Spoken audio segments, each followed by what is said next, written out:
సహోదరి సహోదరులు, దేవుడు ఈరోజు మన దగ్గర నుంచి కోరుకుంటుంది ఏంటో తెలుసా?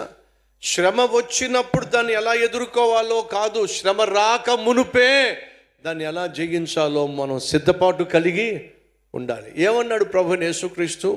మీరు శోధనలోకి వెళ్ళిన తర్వాత దాన్ని జయించడానికి ప్రార్థన చేయమల్లా. ఏమన్నాడు చెప్పండి? శోధనలో ప్రవేశించకుండా, ఆ సమస్యలోకే వెళ్ళకుండా, ఆ నష్టాన్ని కొని తెచ్చుకోకుండా, ఆ అప్పులనే ఊపిలో మీరు కూరుకుపోకుండా మీరు ప్రార్థన చేయండి. సమస్య వచ్చిన తర్వాత ఏడవడం కాదు, సమస్య రాక మునిపే దాన్ని మీరు జయించండి. అది దేవుడు కోరుకున్నాడు. దావీదు కూడా అదే కోరుకుంటున్నాడు. వీళ్ళు రేపటి దినాన నా మీదకు యుద్ధానికి వచ్చిన తర్వాత అప్పుడు వాళ్ళతో ఫైట్ చేయటం ఏమిటి? అసలు ముందే వాళ్ళని జయించాలి, నోరు ముయించేసేయాలి, లేవకుండా చేయాలి, వాళ్ళని దాసులుగా మార్చుకోవాలి. అంతేగాని మేము దాసులు అవటం ఏమిటి? అనగా అర్థం ఏమిటి? శత్రువు అయినటువంటి వారిని ముందుగానే జయించి వారిని లోపరుచుకోవాలి. సహోదరి సహోదరులు, దయచేసి గమనించండి. ఫిలిష్తీయుల దేశానికి 5 పట్టణాలు. ఈ 5 పట్టణాలు 5 విషయాలు సూచిస్తున్నాయి. ఏమిటి 5 విషయాలు? జ్ఞానేంద్రియములు అంటే ఎన్నో చెప్తారా? కాస్త అడగండి. మీ మందిరానికి వస్తుంది వినడానికే కానీ మీరు వేసే ప్రశ్నలకు జవాబు ఇవ్వడానికి నేనేమన్నా కాని మాట ఏమన్నా అన్నానా? లేదు, మీరు పరీక్షల్లో పాస్ కావడానికి మీరు ఏమైనా కాంపిటేటివ్ ఎగ్జామ్స్లో మీరు రాయమని కష్టపడమంటున్నాను. లేదండి, జ్ఞానేంద్రియములు ఎన్ని? సరే, జ్ఞానేంద్రియములు ఎన్నో ఒకసారి చూపిస్తారా? ఎన్నో చూపించండి.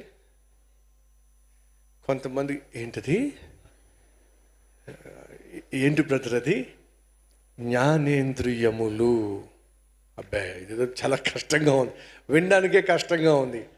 జ్ఞానేంద్రియములు ఎన్నో చూపిస్తారా? ఒకసారి చూపిస్తారా? అది కొంతమందికి అసలు ఏంటో బాబోయ్. జ్ఞానేంద్రియములు అనేవి 5. ఎన్ని మొత్తం? 5. ఇప్పుడు చెప్పండి, ఏమిటి ఆ జ్ఞానేంద్రియములు? Very simple. మిమ్మల్ని అడిగి గంట సేపు వెయిట్ చేయడం కంటే చెప్పుకుంటూ పోతే బెటరు. రైట్. ఇంద్రియములు, ఇంద్రియ నిగ్రహము. ఏమిటట? ఇంద్రియ నిగ్రహము. ఇంద్రియములు ఎన్ని? 5. ఏమిటి? మొదటిగా కళ్ళు, రెండోది ఏమిటి? నాలుక, మూడోది ఏమిటి? చెవులు, నాలుగోది ఏమిటి? ముక్కు, ఐదోది ఏమిటి? చర్మం. అర్థమైందా? ఇవి జ్ఞానేంద్రియాలు.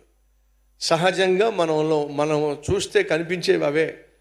కళ్ళు కనిపిస్తున్నాయి కదా, చెవులు, నోరు, ముక్కు, శరీరం, జ్ఞానేంద్రియాలు. మనం 5 పట్టణాలను జయించాలి. ఎన్ని పట్టణాలని? ఫిలిష్తీయులు శత్రువులు, వాళ్ళు కలిగి ఉన్న పట్టణాలు 5. ఈ 5 పట్టణాలు ప్రమాదమే.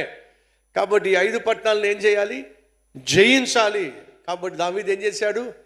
ఫిలిష్తీయుల ముఖ్య పట్టణమైన గాతును ముందు జయించాడు. కారణం ఏమిటంటే కేంద్రాన్ని జయిస్తే దేశం లోబడుతుందని చెప్పేసి. ఈ 5 కేంద్రం ఏంటో చెప్పండి. హలో, జ్ఞానేంద్రియంలో కేంద్రం ఏమిటి? ముక్క, చెవుల, నాలుక, శరీరమా, లేకపోతే కళ్ళ? ఏది ముఖ్యం? గట్టి చెప్పండి.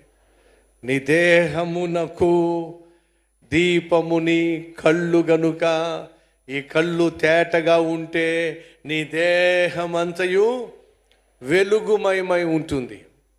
సో ఈ 5 విషయాల సంగతి తర్వాత చూద్దాం. కానీ చెప్తున్నా ఏమిటి? ఎంత తెలివైన వాడు దావీదు అంటే 5 పట్టణములు కలిగినటువంటి ఫిలిష్తీయుల రాజ్యాన్నే మొదటిగా స్వాధీనపరుచుకున్నాడు. అలాగే నీ జీవితంలో కూడా 5 ఖచ్చితంగా స్వాధీనపరుచుకోవాలి, లోపరుచుకోవాలి. నీ కళ్ళు నీ స్వాధీనంలో ఉండాలి, నీ నాలుక నీ స్వాధీనంలో ఉండాలి, నీ చెవులు వినికిడి అనగా కళ్ళు చూపు, నోరు మాట, చెవులు వినికిడి, ముక్కు వాసన, శరీరము కార్యములు. ఇవన్నీ కూడా నీకు లోబడాలి. ఇవన్నీ కూడా నీ చెప్పు చేతల్లో ఉండాలి.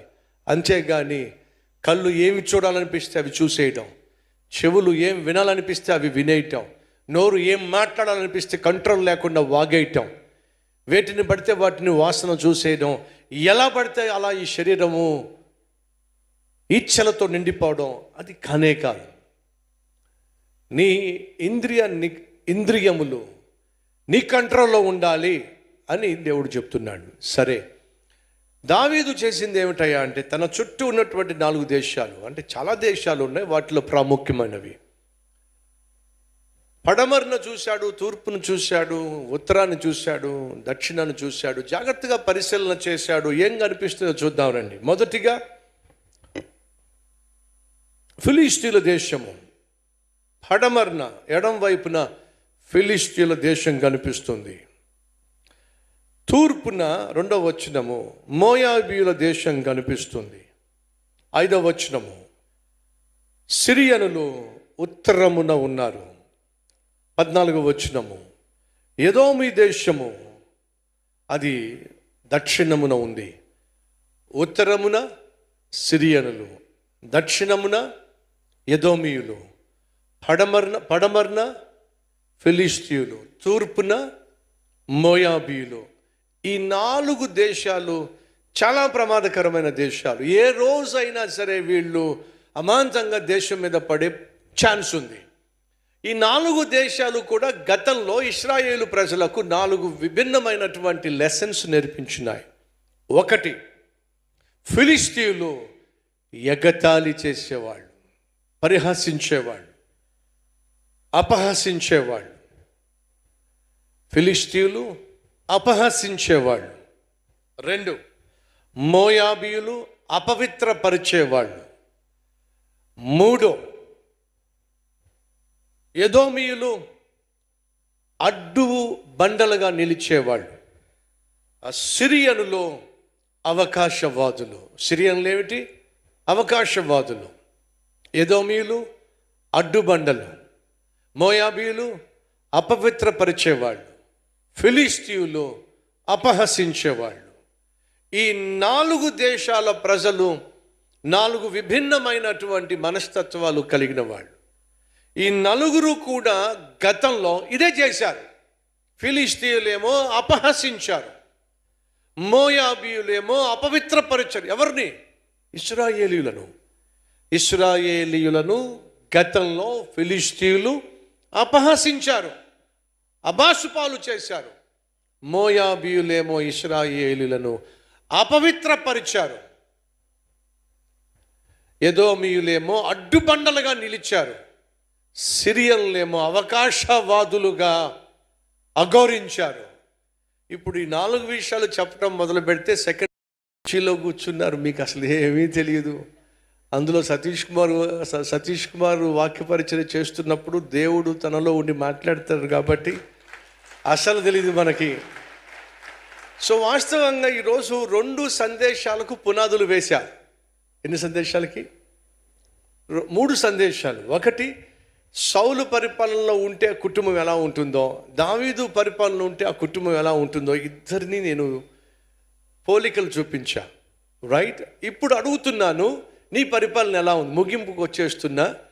నీ పరిపాలన సౌలు పరిపాలన లేకపోతే దావీదు పరిపాలన? అడుగుతున్నా. అమ్మ సహోదరులు, మీ ఇల్లాలిగా తల్లిగా మీ బాధ్యతలు గుణవతి అయినటువంటి స్త్రీగా కుటుంబాన్ని కట్టుకునే విధంగా ఉందా, లేక మీకాలు వలె సౌలు కూతురులా ఉందా? ఒకసారి ఆలోచించండి.